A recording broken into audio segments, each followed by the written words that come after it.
welcome to the latest installment of the National Security Space Association's SpaceTime interview series.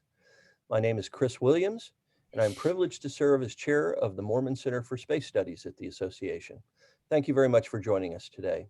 Today, our distinguished guest is Colonel Casey Beard. Sir, welcome. And I'm also pleased to announce that we have a special guest who has graciously recorded a brief virtual introduction of Colonel Beard. Matt, roll the videotape, please. Hello, I'm Steve Katay, and thank you to the National Security Space Association for having me here. I have the great privilege to introduce Colonel Casey Beard today. Colonel Beard is currently the commander of Space Delta 9 at Peterson Space Force Base.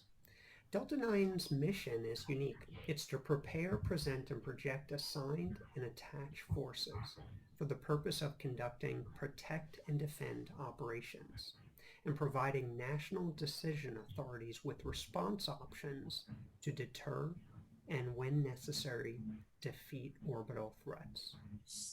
Colonel Beard's career has led him up to this moment, where he's had a variety of jobs, from being a missileer to an instructor to commander of space operations squadrons. He even attended the U.S. Air Force Weapons Instructor course. And as impressive as his resume is, I'm not going to go through all that because you can read it on the internet.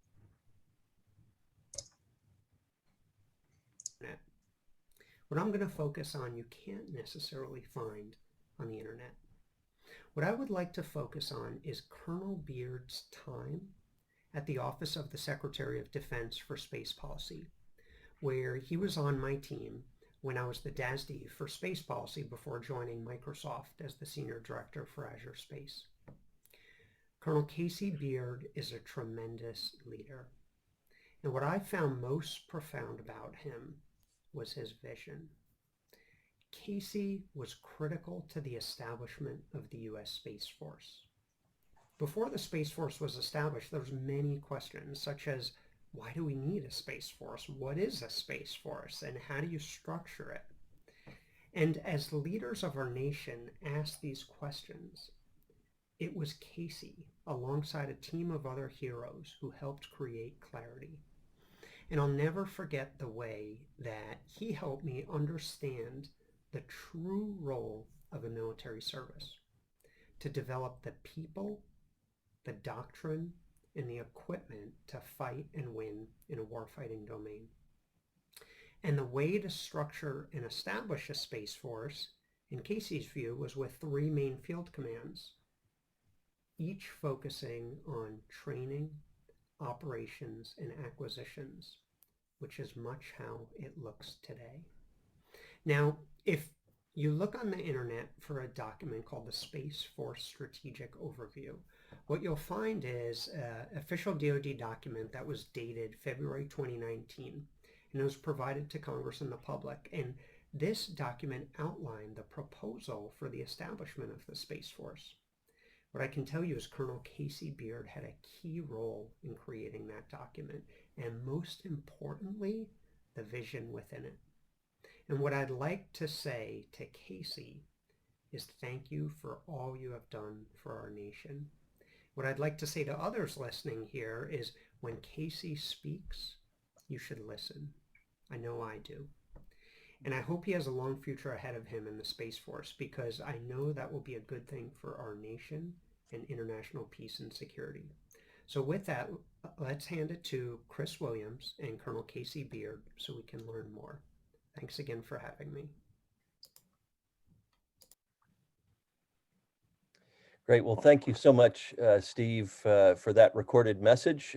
Casey, we threw a little curveball at you there with having Steve give some remarks, but obviously you have many admirers. Let's put it that way. So well done. Colonel Casey and his talented Delta 9 team are on the front lines of the ongoing and increasingly intense competition in space. Sir, to you and your team, thanks for what you do to keep America safe. Before I turn it over to Colonel Beard, a few comments on our format. Colonel Beard will offer some opening remarks, then we will turn to a question and answer session. We at NSSA strongly encourage questions from our audience. So please use the Q&A button at the bottom of your screen, and I'll do my best to get through as many audience questions as possible, given the allotted time for today's event. With that, thanks again to our audience. Thanks to Steve Kittay, who is an active and highly valued member of NSSA's Distinguished Board of Advisors. And again, thanks to Colonel Beard for joining us today. Sir, without further ado, the floor is yours. Thanks for being with us. Right. Chris, thank you very much for this opportunity, and to the entire NSSA enterprise or entity for giving me the opportunity and the floor to speak on behalf of my fellow guardians and leaders in the Space Force. And again, I appreciate the curveball. That was well received. I'll have to follow up with Steve offline. So Steve, really appreciate those kind words. It was an honor serving with you, and what a blessing and awesome opportunity that we had to help shape the future of this service and our national defense apparatus. So again, really appreciated that opening remark, and excited to be with you all here today. So I do have a few opening comments to make that I've prepared for that, and hopefully they set the tone and the stage for further discussion. And really, the primary objective here is to give you a better sense of the Space Force writ large, and in particular, how Delta IX and the orbital warfare mission integrates and fits in with that.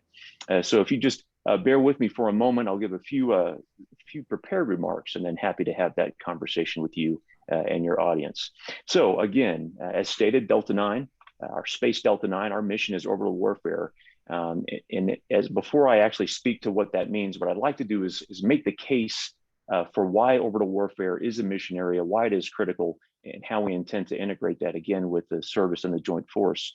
And by doing that, what I'd like to first do is give you context, a background of how the Space Force has organized itself, and where Delta IX in particular fits into that organizational construct. Again, I think that will provide the type of stage setter or the context that the audience would appreciate. So first and foremost, in an effort to build a light, lean, mission-focused service with limited resources that we would have available to us, at least from a personnel standpoint, the Space Force established 3 field commands, as Steve Kittay had outlined. And these 3 field commands are really designed to span the entirety of the .MLPF construct: doctrine, organization, training, leadership, personnel, facilities, if you will, and policy. Those 3 field commands are termed Space Operations Command, Space Training and Readiness Command, and Space Systems Command. Immediately under those field comms is the only 06 command echelon, known as Space Deltas. So to ensure mission focus, the Space Force separated the installation responsibilities from the mission responsibilities that had once and previously been consolidated under the old Air Force, or the Air Force wing construct, if you're familiar with that construct. And in so doing, the Space Force aligned installation responsibilities under what we now call Space Base Deltas. They were formerly referred to as garrisons. And the mission responsibilities are aligned under Space Deltas. Space Operations Command, one of the 3 field commands, otherwise known as SPOC, houses 8 Space Deltas, and those are numbered 2 through 9. Now, Deltas 2 through 8, they execute what I would consider, and what we would all consider, the traditional critical missions that we're very familiar with and have executed in an outstanding way to perfection over this last several decades. Those missions are space domain awareness, ground-based electronic warfare, missile warning, intelligence, cyber, satellite control network, MILSATCOM, and position navigation and timing, or PNT. So it's that framework and it's that structure that really allows for streamlined, direct, and effective decision-making and authority to be able to employ our system. So again, our systems are our capabilities. Again, as an 06 commander, I report directly to the 3-star Lieutenant General Whiting as the SPOC commander. So very flat, very streamlined, very agile, and that was purposeful. So as we move over to start making the case for orbital warfare and why Delta IX exists and how we fit into the bigger picture, we know inherently and intuitively and directly that these missions, these critical traditional missions that Deltas 2 through 8 perform, are essential for U.S. power projection, power employment, and even our prosperity. And our adversaries are actively pursuing, testing, and fielding capabilities that are explicitly designed to deny our access to space, in our use of these critical capabilities for power projection and employment. So in that sense, as the Space Force stood up, we have identified 3 cornerstone responsibilities, and they are stated and captured in our inaugural doctrine document known as the Space Capstone Publication, or the SCPs. These responsibilities are commensurate with really any independent service, and they're influenced by the rapidly expanding threat environment. The 3 responsibilities for the service are: 1, to preserve freedom of action in the domain; 2, to enhance joint lethality; and 3, to provide independent options to joint and national leadership. And if you bear with me here, I'd like to quote the SCP directly to give you a better sense of what military space power is about and how the Space Force contributes to national defense.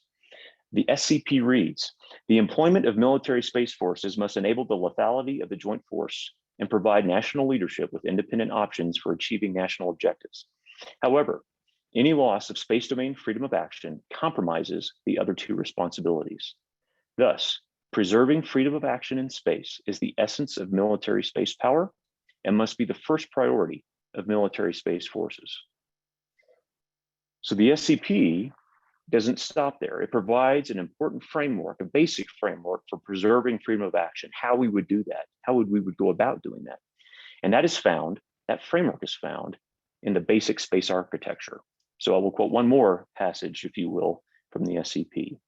The SCP also states, a successful attack against any one segment or combination of segments, whether terrestrial, link, or space, of the space architecture can neutralize a space capability.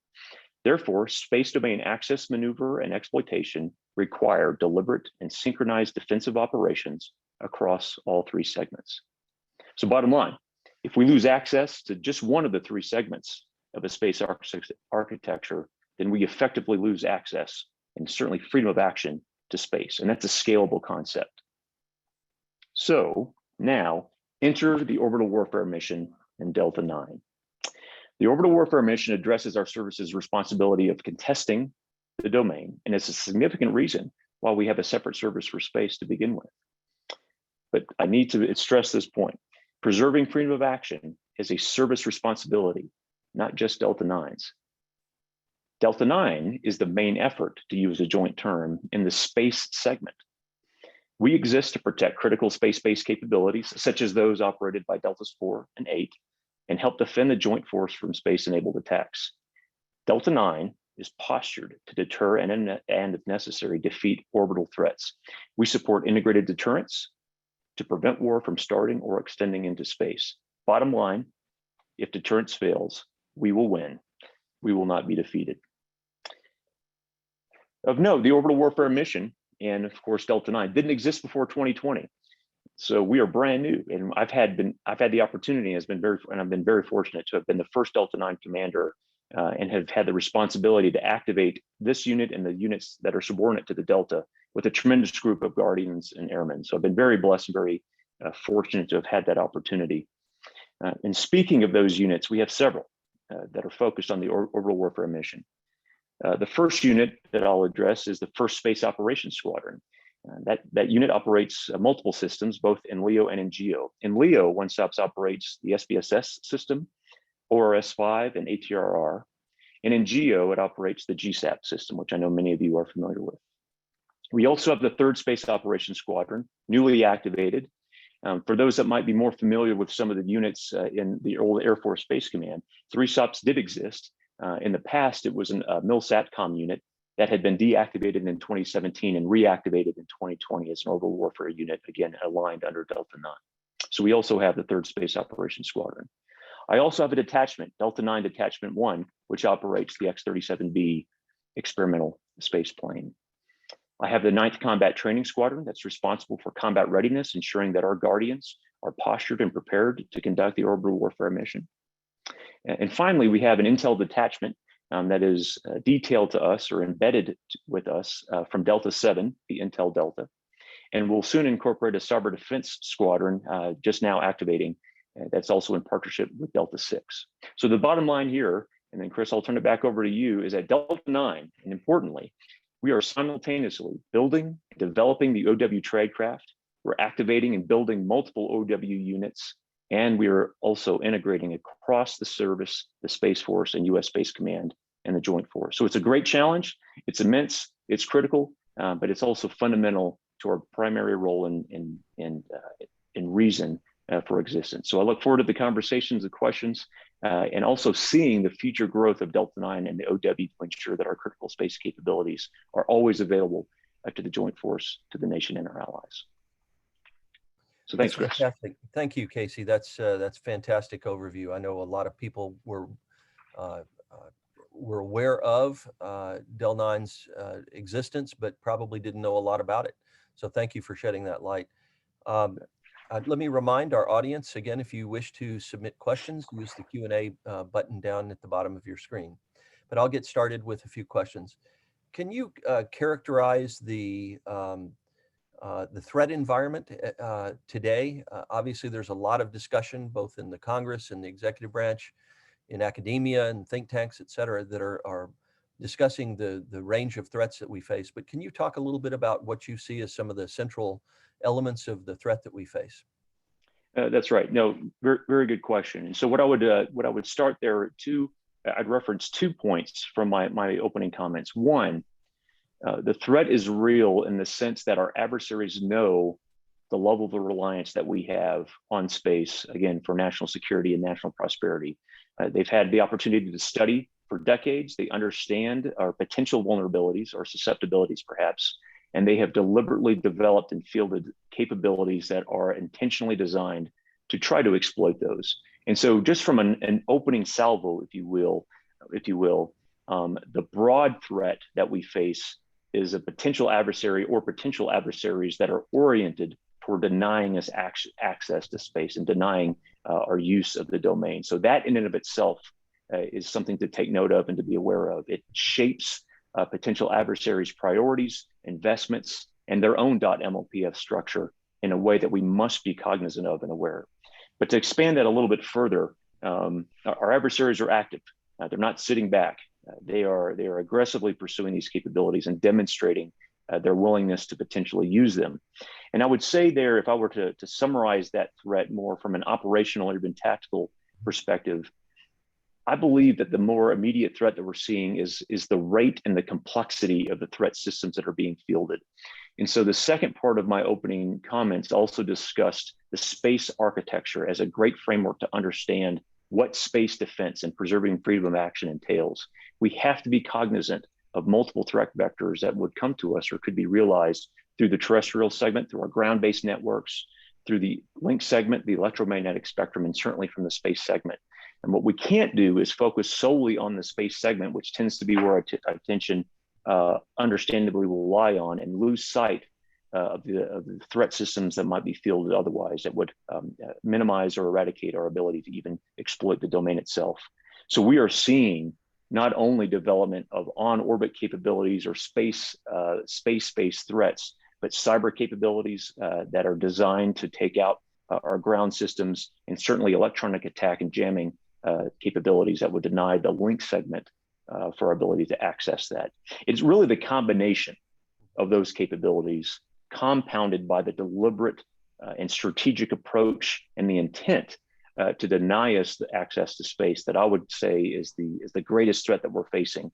And as a nation, as a joint force, we must be focused on that and aware, cognizant of what our adversaries are trying to do, and posture ourselves to be able to lead turn those threats on multiple levels. That's exactly right. Well stated. Another question for you, Casey, is U.S. Space Command leaders have testified that their top priority, and in fact, number one shortfall, is achieving a robust space domain awareness posture, or SDA posture. Can you characterize current SDA capabilities, and where do you see SDA capabilities in the future? You know, what do we have shortfalls today, or how would you characterize our capabilities in that regard? And what do we need to do looking forward to ensure those capabilities in the future? Right. Very good question. Very pertinent, timely, and certainly is a critical and high priority, not only for the combatant command, but for the service, for the Space Force itself. Look, to answer this question, let me expand a little bit on some of my opening comments, and specifically going into a little bit more detail about the impacts or the ramifications of integrating orbital warfare into our current structure, process, and approach to space operations. Historically speaking, our space-based missions integrated exceptionally well with theater forces, and in fact, they still do. And that's what I would describe as vertical integration. We were integrated well in timing tempo with theater schemes of maneuver, and in fact enabled the joint force to conduct operations as we understand them today. However, there was very little need or any compelling need to integrate across space mission areas. For example, missile warning units did not have any real tactical imperative to integrate their timing and tempo and delivery of effects with MILSATCOM units. Again, that integration of those capabilities largely happened in theater, in an AOC or some other C2 node in the combatant command itself. The orbital warfare mission actually is fundamentally different. It demands close integration across all space capabilities, what I would consider or refer to as horizontal integration. It's true force packaging or true combined arms, to use Air Force or Army terms or other joint terms there. And I'll elaborate even further. As I stated earlier, the fight for space, if you will, the responsibility to ensure freedom of action in the domain is the service's responsibility, not just Delta 9. So the orbital warfare missionary demands, it puts a greater demand signal on all of our space missions that I've already discussed. For example, SDA, and I'll elaborate a little bit further on this in a moment. For SDA, what information do we need to support or enable our orbital warfare systems to execute tactical engagements? Oftentimes, our operations in space have been conceived and perceived as almost exclusively strategic, with large strategic effects. Well, the orbital warfare mission is much more tactical, much more dynamic, with decision-making that requires greater fidelity, greater awareness, and from multiple sources. So SDA itself is going to be highly integrated with what we do. And again, I'll go back to that a little bit further. For EW, how do we integrate electronic warfare, electronic attack into timing tempo of an orbital warfare or an orbital engagement day to day? Intel, tactical decisions, tactical timelines are faster, more dynamic than ever before. And that's putting strain and tension on the intelligence apparatus, which they are adjusting to meet appropriately. Cyber defense integration. How do we deconflict the satellite control network to provide tactical C2 of the multiple systems that have to work in tandem with one another? For our high valued assets that must be defended, how do they coordinate with the orbital warfare units to be able to ensure that we don't fratricide one another and we maintain close comms? So all of that is being discussed and considered and appreciated in ways that we've never had to do this before. And specifically to your question on SDA, as you would imagine, our SDA architecture was really designed for a benign environment, in an operational environment that we're not facing today. So we're working closely with our brothers and sisters in Delta 2, even as we speak, to codify and identify those tactical requirements that we need from that apparatus to be able to inform the tactical decisions, tactical engagements that we have. And what I can say this with high confidence is that over the past year in particular, we have made tremendous success in identifying those needs, not only to be able to apply those to what we currently have in the SDA architecture, but to also establish the requirements for future architecture capabilities, again, that would allow us to operate on the tactical timelines that we're seeing today. So certainly a growth area, and the reason for that is the emergence of the orbital warfare mission area. That's fantastic. Appreciate it very much.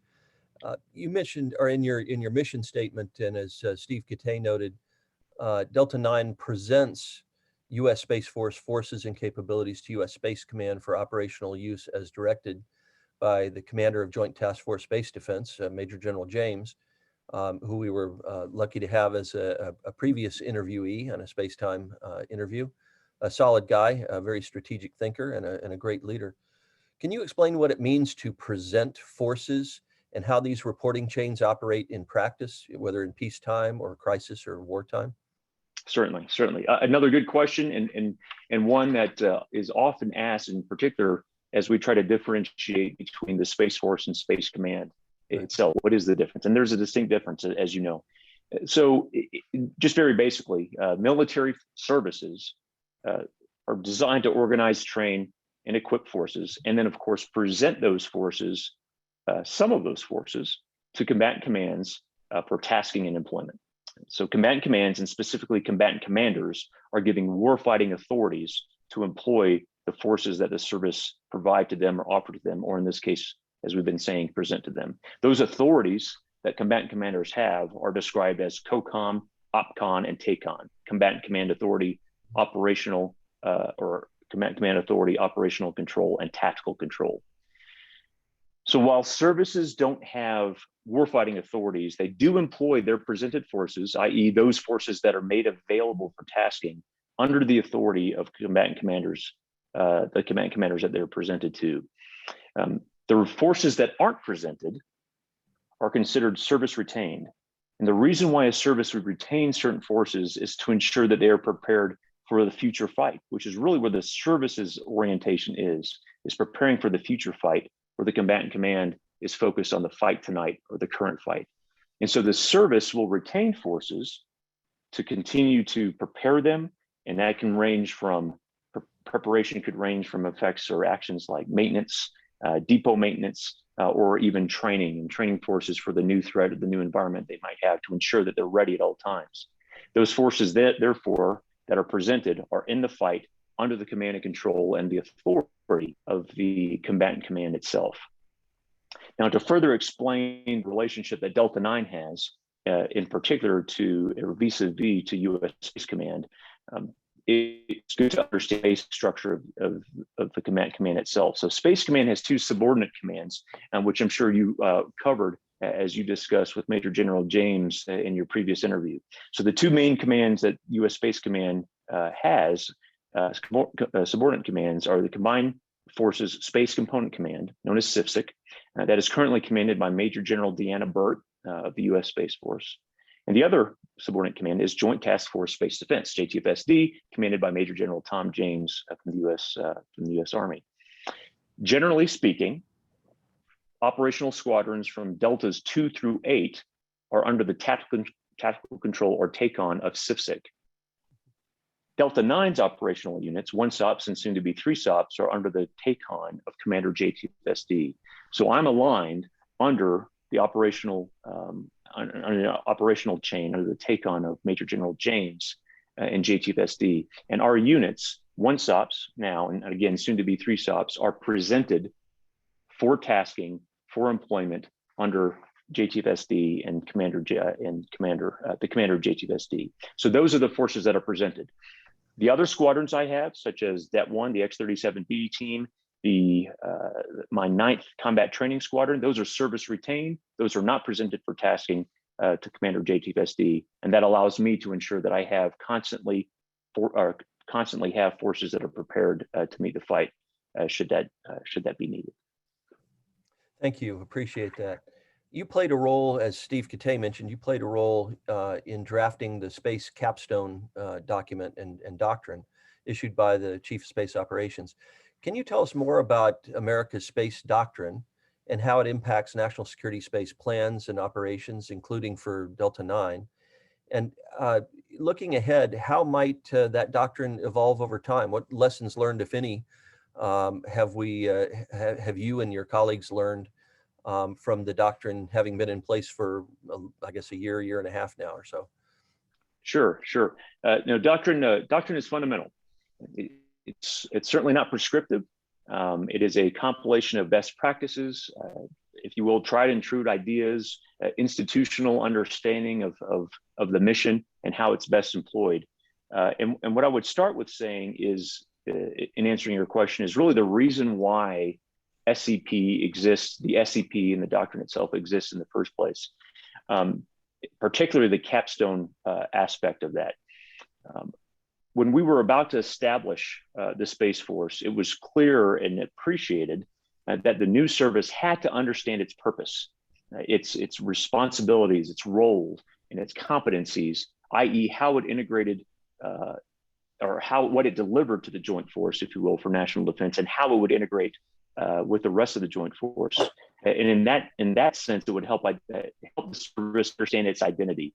And we needed to build space power experts and advocates for the Joint Force who could speak on that behalf. And so the document itself, the whole reason for its existence, is to provide that framework, provide that purpose for guardians, and even airmen, soldiers, sailors, Marines, to understand how do we bring and leverage space power into the fight. And some of those concepts I expressed earlier in my own opening comments. The idea of space power here is critical to the ability, again, to project and employ our other instruments of national power. And that was a fundamental understanding of Space Force forces. The continuation of the need to preserve freedom of action in the domain also is something that emerged as a new concept that we are still getting our heads around. And that is, again, the need to be able to protect our critical space capabilities that I've mentioned earlier from attack, and to also defend the Joint Force from space-enabled attacks from our potential enemies. It's the combination of those roles, those functions, those cornerstone responsibilities that bring unique, independent, perhaps never before seen in some cases, options to the Joint Force to enable us to achieve and continue to achieve the objectives that we've laid out. And that is what the Space Capstone publication builds the framework for. Now, the SCP is a strategic document, so there has to be further iterations of the documents and of the doctrine to enable operational and tactical level planning. So under STARCOM, or Space Training and Readiness Command, there are operational level doctrine documents that are also being developed to further expand and elaborate on the basic framework that the SCP put in place. The key here, though, and to your question about evolving, maturing, developing over time, is that we have to apply those doctrinal concepts into our daily operations, into the way we plan, into the way we execute, and even into the way we field capabilities and the capabilities that we do pursue.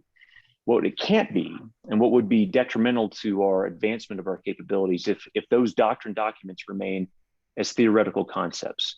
The key is to read, understand, internalize, and apply. And then once applied, to have the rigor and the focus and attention to debrief, to understand what we learned, and then iterate going forward. We will not be able to turn the threat. We will remain stagnant if we don't have that perspective of application, debriefing, and further development and evolution going forward. And I have no doubt that we will do that. And in fact, we are seeing that as we speak, as we continue to do operations to this day. And I look forward to the development that we'll see going forward, and the leaders that will follow suit to take the mantle and continue to document it. Thank you very much. Another one of these cornerstone capabilities, requirements, if you will, small r as opposed to big R, is culture and mindset. So can you share your thoughts about what constitutes an appropriate space warfighting culture and mindset? How is such culture instilled in Guardians today? What education and training takes place in this regard? And how can that education and training be enhanced over time? And lastly, how do you, as commander of Del 9, help instill an appropriate warfighting culture among your team? Sure. Great question. A hot topic and a very frequently discussed topic here. And what I will do in answering your question, what I won't do, I should say, is really focus on the culture piece, because I think the culture itself evolves over time and is actually the result of other changes that need to happen. And you mentioned the word mindset, and that's exactly where my head goes first and foremost. To be able to be effective in employing space power as captured in the SCP, it requires now really a true paradigm change in every sense of the word. As we've talked about, moving from a benign environment, a benign operational environment, to one that is contested, congested, and certainly challenged for us and not guaranteed. It forces and demands a different mindset, a different perspective on what space power is, how it's employed, and again, how it's integrated in the Joint Force.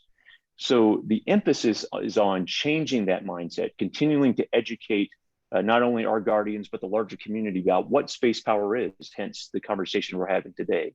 And in so doing, there's a greater appreciation for the new role that the Space Force plays, how it integrates into the Joint Force, and why it's so critical to be able to defend these capabilities and the implications of not doing so on the rest of the Joint Force and perhaps our inability to do that. So it starts with that mindset, and it starts with that appreciation that we have as Guardians a direct, critical, and influential role on national defense. Another aspect or caveat to that is the idea that space warfare is in its basic form is no different than any other form of warfare. In fact, I'd actually prefer calling it warfare in space. The principles of war still apply as it would in any other domain. So there's nothing unique or inherent about space war, or inherently different about space war than it would warfare on land, sea, or air. The basic principles apply. The physics of the domain might be unique. How we apply those principles might be unique, but the basic premise doesn't change. And so once the mindset is established, that new mindset and appreciation for what space power brings and the warfighting concepts that are there, that mindset, once adopted, changes behavior. And that behavioral change is affected by the new values, what you prioritize, what solutions you look for, what solutions you choose to be able to tackle the problems that you might face, how you face those, what resources you put to that. That behavior change, those behavioral changes then start manifesting themselves into what eventually becomes a larger cultural change there. And so that's how we're pursuing that mindset shift, mindset change that then changes and reprioritizes what you value, what you tackle, the problems you face, which leads to behavioral changes. Specifically and more practically for Delta 9, to your question here, that can manifest itself in our training program. So I need to have, and I need to present and develop orbital warfighters that know their tradecraft, that are prepared to face the threat, perhaps in an ambiguous, austere environment, and that are comfortable doing that and are capable of doing that and have the confidence and competence to do that. Again, we know from Clausewitz and other great theorists that fog and friction is inevitable, and we have to be able to overcome that and find ways to do that. So my training program, and this is also derived from the SCP itself, in Delta 9 that we are building and revamping and redesigning, focuses on two aspects for our Guardians. One is the science of war, and the other is the art of war. On the science side of the house, my Guardians in Delta 9 have to be technically competent to an engineering level. They have to know their weapon systems inside and out, how they're employed, their capabilities, their limitations, and their vulnerabilities, what they bring, what they can't bring, and how they integrate with the rest of the force. And I need to hold them to very high standards and ensure that they know those technical capabilities to the nth degree. But that's not enough. I also have to put them through rigorous training and expose them again, to austere, perhaps even unwinnable scenarios to evaluate, assess, and develop their ability to make decisions in those challenging environments. And that's more of the art. How do I apply what I know at a technical level to a very ambiguous, confusing, complex scenario and still achieve the objective and perhaps deny the adversaries theirs? So it's the combination of the science and the art of warfare that is the fundamental difference in the training program that we're building in Delta 9 that then helps continue to reinforce that mindset shift, the behaviors, values, and then ultimately the culture that we're talking about. So not a small task, a very heavy lift, a multi-year endeavor, but that's exactly where we're starting right now in Delta 9. That's a great answer. Thank you very much. I want to follow up briefly on some of the comments you had before. You mentioned the other deltas. To what extent is there coordination among and between the deltas, and especially given that you report to JTFSD versus your sister deltas, primarily reporting to others, to Major General Burt in her role? How's the coordination among the deltas? How does that work in practice, if you don't mind? Sure, it is certainly growing and developing, and I would say again, largely because we are just now introducing the orbital warfare mission into our operations, into our planning considerations.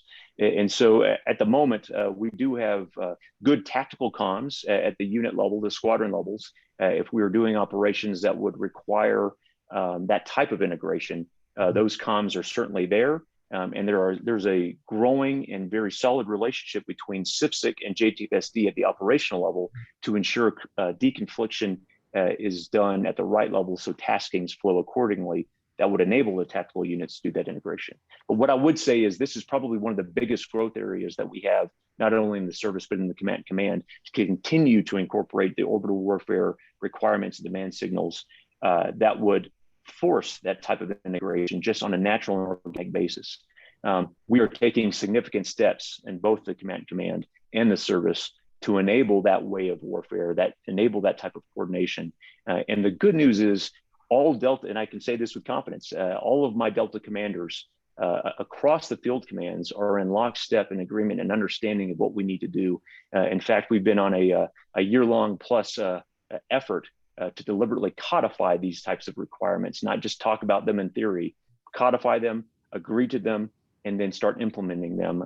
And I think that we're going to see some great development over the next year plus as we prepare for potential future conflict there. So I would say integration, to summarize, is good when it needs to be and as it needs to be. And we have the right steps in place and the right recognition and buy-in at all levels to begin to expand that in a way that is commensurate with the requirements of orbital warfare. So I look forward to seeing what the service and the command will begin to implement over the next several years.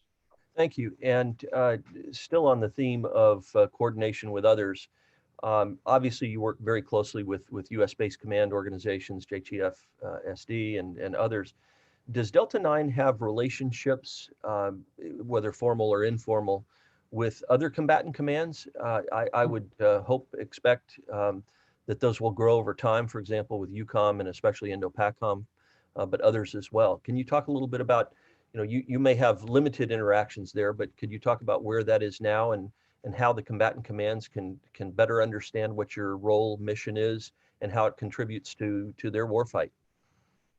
Certainly, another great question, and I think the basic theme of this is it's still in its early stages with the orbital warfare mission being as nascent as it is, but certainly growing and certainly have already identified areas to grow and expand and integrate. But again, as you mentioned, and as discussed earlier, we are primarily allocated or aligned, actually exclusively aligned, under Joint Task Force Space Defense. So any integration of Delta 9 missions capabilities of those present forces is done through either JTFSD or at a higher level through the command itself, U.S. Space Command. Now, part of that discussion, and very similar to this dialogue here, is continuing to educate, inform, and introduce the orbital warfare mission into larger schemes of maneuver. What is the timing and tempo of theater of forces? When do they need certain capabilities to execute their O plans? And are those capabilities prioritized in a way that Delta 9 units would ultimately be tasked through the combatant command to be able to support?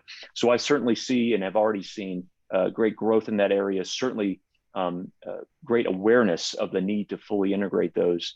And I think the future is, I wouldn't say necessarily bright because that might have a different connotation, but the future is moving, we're moving in the right direction to ensure tight integration. We have the steps in place to ensure that integration is clean, bare, and is actually relevant to ensure success in any other theater. So the bottom line answer to that is that we are exclusively aligned under JTFSD, and the taskings that we receive through JTFSD assume that type of coordination with the other commands. Right. Thank you very much. We have a question from the audience on space domain awareness, and let me read it to you. How do you envision the development and growth of the space domain awareness mission and Delta 9's increasing reliance on SDA capabilities? Specifically, can you foresee how the Space Force and Space Command, can you envision how Space Force, Space Command would rely on commercial SDA data sources to complement government SDA data sources, both traditional and non-traditional? And if so, where do you see the most room for improvement in terms of particular orbits and phenomenologies? Sure, very good. So again, the opening to that question would be, without a doubt, the orbital warfare mission places an entirely new demand signal, entirely new framework on what we mean by SDA and what it contributes to. So again, as the orbital warfare mission develops, understanding of what the tactical, technical requirements are will continue to grow and evolve, and they'll be even more relevant. And so part of that answer is going to be shaped by the systems we field, the ConOps or the concepts that we end up employing, and the overall operational plans that we enable.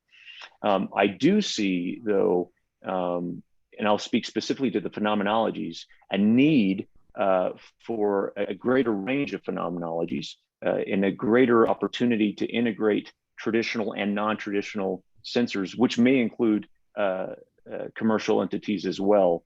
The key here, though, and the key link to be able to answer any of these questions and to understand what it is that we need to field really goes back to the tactical engagement itself. What are the tactical timelines that we're operating under? And maybe even more specifically, what are the tactical decisions that have to be made, and what information is needed to enable those decisions to be made?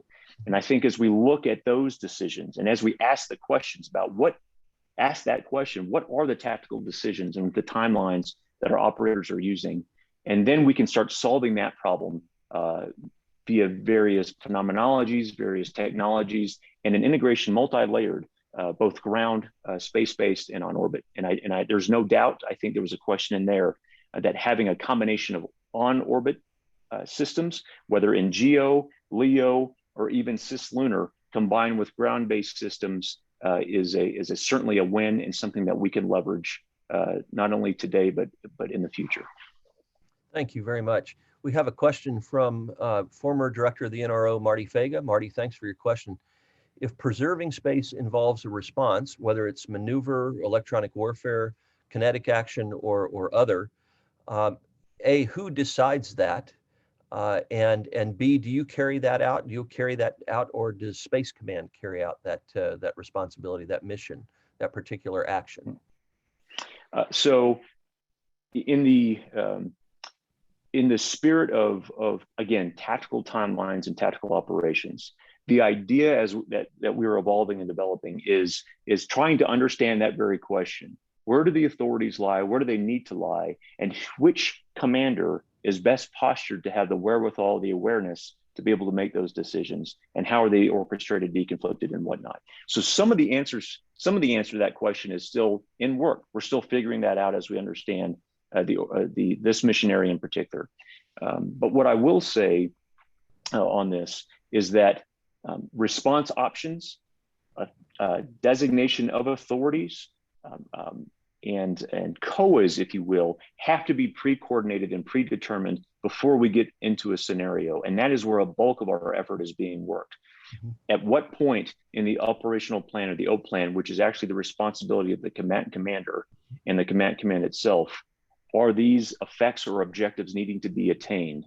And then the tactical unit, in this case, the Space Force, the component itself, will take those objectives, take those requirements, take those tasks, and then apply its ConOps or its concepts and its TTPs to that and inform where those authorities need to lie.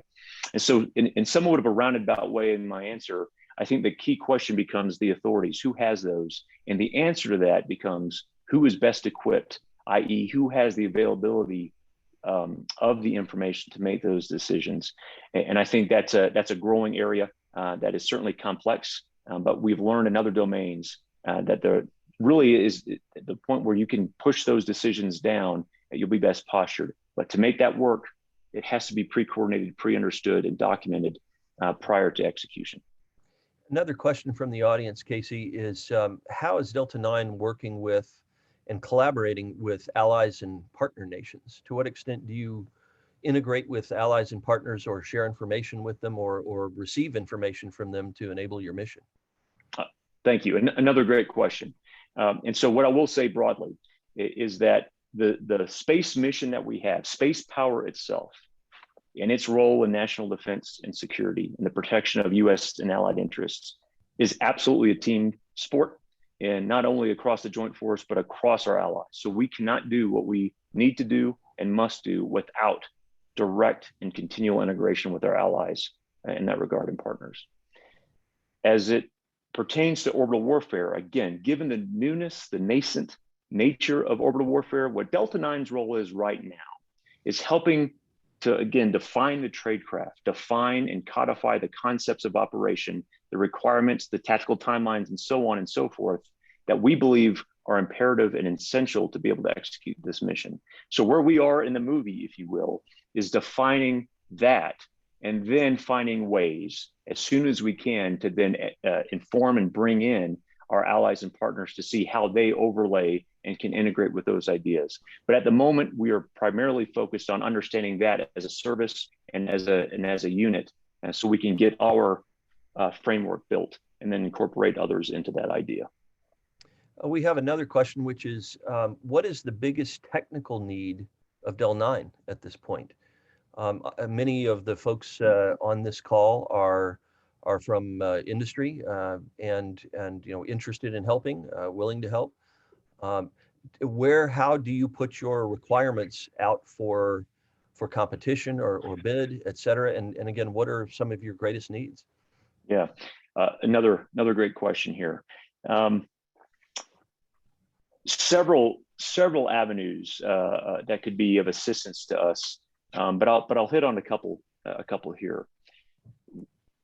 One good piece of context for the community to understand is that the benefit of having or being able to build the Delta from the ground up without really any history prior to 2020 is that we can do that in a way that is more comprehensive and develop our units in tandem with one another with a common goal, common objective. And when I want to elaborate further on that is that 1SOPs and 3SOPs, my two primary operational squadrons, are really complementary units. They work in tandem and will work in tandem with one another from an orbital warfare standpoint. They aren't discrete, they aren't in isolation. And so I have to be able to build a training program that enables not only development of and training of specific weapon systems themselves, but to develop orbital warfighters that work in tandem and in complementary fashion with one another. So really the things that I'm looking for, the type of technical solutions I'm looking for in that regard, from a combat readiness standpoint, is what I would call perhaps a training ecosystem that allows me to train my operators at an individual level for basic qualification and certification standards, at a crew level to understand how my individual crew members operate as an individual team, and then at a Delta level, how do I train and evaluate the multitude of crews I have to work again in tandem to be able to present in a comprehensive fashion. So we're really looking at ways to build a training suite or enterprise or ecosystem that allows me to train at those levels at any point in time. Furthermore, as you can imagine, the growth of this mission area is intense and could be rapid in the future. So I also need a way to not only train at multiple levels, but to modularize perhaps or onboard new systems in a very rapid and efficient way, rather than having, again, separate or discrete or independent training modules for each weapon system. I need to have that in a broader ecosystem itself. Similar to that, because my mission is exclusively focused on the threat, i.e. I'm not providing services to theater forces, I'm here to protect those, ensure those are available. My training suite, my training environment needs to be able to replicate the threat itself. I need to be able to face a realistic adversary from a physics standpoint, from a TTP and CONOP standpoint, so I can put my Guardians through the gauntlet and they can understand with confidence and train with confidence that what they're seeing in that simulator or that training environment is likely what they'll see in the real world. And not only that, but what they see in the training environment is probably more challenging than they would ever expect to see in a real world environment. So it's really the combination of being able to build a training ecosystem that allows me to do that at multiple levels, and also that replicates the threat, that is informed by true intelligence, that allows my Guardians to face the challenge and to face challenges at a greater extent that they would ever see, so I can present ready forces for the command. Thank you. That's very helpful, insightful, and I hope and expect that there will be folks who are knocking on your door soon saying we have capabilities in that regard. Awesome. Absolutely critical to your mission success. I think we have time for two more questions. Okay. The first is, how do you view orbital warfare capabilities for deterrence, i.e. denial or punishment, as compared to systems capable of achieving direct effects on adversaries? Do these different and possibly conflicting needs require separate systems, or should they be merged together? Are we looking for one capability that can conduct a range of types of missions, whether for denial, punishment, or inflicting cost on others? Yeah. So what I would answer there on this, and I would probably refer to largely basic but critical and sometimes overlooked concepts of deterrence writ large. And so the idea of deterrence, right, is really in the mind of the individual or the decision maker that you are trying to deter. It's not deterring a black box, if you will, or some neutral entity. It's the mind of a decision maker. So basically, three components of deterrence involve the ability to impose cost, the ability to deny benefits, and also the ability to communicate clearly the willingness, intent, and ability to do both. And so rather than trying to maybe categorize one system or capability as one or the other, I think it really needs to be seen in a larger framework. As the Secretary of Defense would talk about, integrated deterrence is, are we fielding basic capabilities and really even communicating in a way that speaks to that need, and in particular in my area, in my business, the ability to deny benefits. If an adversary believes that it can achieve its objectives and deny U.S. access to the domain, it needs to understand that there's a delta in this case that is specifically designed to defend our critical assets and has the capability and the competency to do so. And that denial of benefits is certainly something that will take place. So I would rather maybe not think or categorize certain capabilities as one or the other, something as part of a larger environment or a larger suite of abilities that captures the entirety of that deterrence apparatus. Well, it's frankly, it's very refreshing as somebody who grew up in the height of the Cold War and studied deterrence.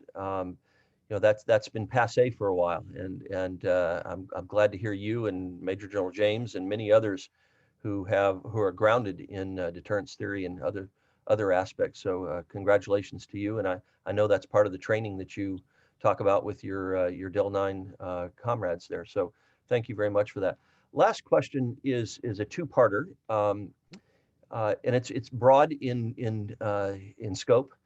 How has the U.S. Space Force contributed to the maturation of U.S. space power? And secondly, how is Delta 9 contributing to deterrence? I think it'd be a great way to kind of wrap up the conversation here at more of a high level. And we have a new force. How's it doing in contributing to maturation of U.S. space power? And how's Del 9 contributing to deterrence? Outstanding. No, thank you for that. Again, an important question, and one that needs to continually be asked, actually. So I think just going back to the basic existence of the service itself, the fact that there is a service is worth noting, responsible for the doctrine, the capabilities, the training, et cetera, of space capabilities. The existence of the Space Capstone publication also speaks to that maturation. In fact, when I consider the maturation of space power, it is that introduction of the need to preserve freedom of action in the domain. As some would say, the need to be able to contest the domain should the demand signal arise or should the environment arise.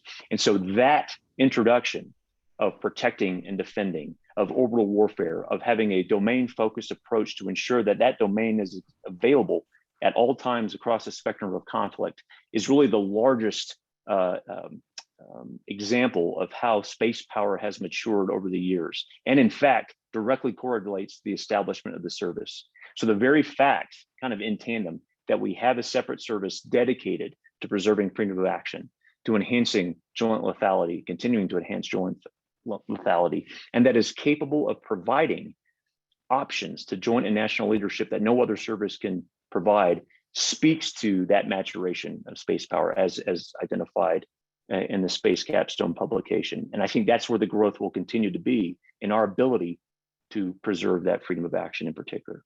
Now, how Delta 9 contributes to that, I think speaks again to the very existence of it. The fact that we have a Delta that is mission focused on orbital warfare, particularly in the space segment, ensuring that we are protecting and defending those critical capabilities, speaks to the commitment, the dedication, and the focus on executing those doctrinal concepts. And so that's almost part of that third leg, if you will, of the deterrence framework, where we communicate that intent and that willingness to do what we say that we need to do. We obviously and will always desire a secure, stable, accessible space domain for ourselves, our allies, and for all. And our adversaries need to know, potential adversaries need to know that should they try to disrupt that status quo, that they would be met with capabilities, concepts, again, credible, capable units that are designed to prevent that from happening. And we will be ready. And as I said before, if deterrence would fail, we will not be defeated. We will win. And that in and of itself, I think, speaks again to the maturation of space power and the role that the Space Force plays by owning that and being a critical part of this joint force that no other armed service can actually attain. That's why we exist. So I look forward to seeing that develop and being part of that growth and maturation. And I appreciate the question. Well, we're unfortunately out of time today. Colonel Beard, thank you very much for being with us. And it's clear you're on your A game. You've done a fine job there, and we really appreciate you spending time with us. And best of luck in your new position as head of the Commander's Action Group at U.S. Space Command. Please give General Dickinson our best regards. He's been a great friend of NSSA. And a big thank you to our audience. Our next two SpaceTime interviews will be held on Thursday, next Thursday, the 23rd, with Brigadier General Bucky Butow from the Defense Innovation Unit, and then again on July 7th with Ms. Joy White from Space Systems Command. I hope you all can join us for these upcoming events. From all of us at National Security Space Association, thank you for your time and attention today. Casey, well done. All I can say is well done. You're on top of your game, and it's a very important position. Thank you so much for spending time with us today. So everyone, have a great day out here. Thanks, Chris. Thank you.